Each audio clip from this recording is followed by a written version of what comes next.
Le paysage politique bissau-guinéen s'est éclairci le 11 novembre 2025 alors que le candidat indépendant Fernando Diaz da Costa, porté par la coalition d'opposition País Terra et le soutien massif du PAIGC, a officiellement lancé son manifeste de campagne. À moins de 2 semaines du scrutin présidentiel du 23 novembre, le candidat a exposé sa vision d'une Guinée-Bissau stable, prospère et inclusive, promettant le rétablissement de l'ordre constitutionnel. Face à une foule visiblement mobilisée, Fernando Diaz da Costa a affiché un optimisme sans faille, s'opposant en garant des institutions en cas de victoire. Como podem constatar, estávamos aqui com uma moldura humana. Nous sommes confiants que nous allons gagner ces élections parce que toute la population est mobilisée, comme vous pouvez le constater. J'ai avec moi País Terra à côté, j'ai le PAIGC ainsi que d'autres formations politiques qui sont venues nous soutenir. Nous sommes donc confiants. La seule chose pour laquelle nous continuons de donner confiance au peuple de Bissau-Guinée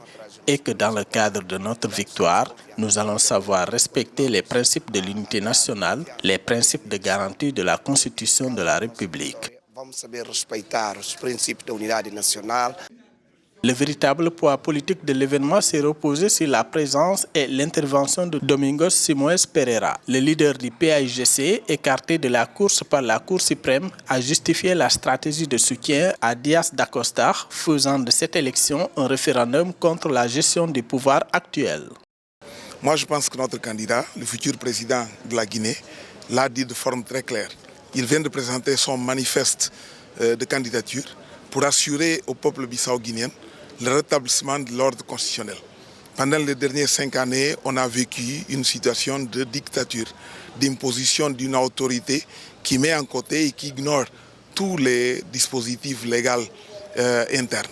Donc nous, en face de l'instrumentalisation que la Cour suprême a subie pour empêcher notre candidature, on a estimé, avec le soutien de tous les partis qui rentrent dans notre coalition, que le moment, ce n'est pas de résignation. Le moment est de convoquer le peuple bissau-guinéen, de trouver dans la candidature de M. Fernando Diaz da Costa, qui peut être le porte-parole, le porte-drapeau de notre combat, pour que le peuple bissau-guinéen puisse rétablir l'ordre constitutionnel et l'état de droit démocratique.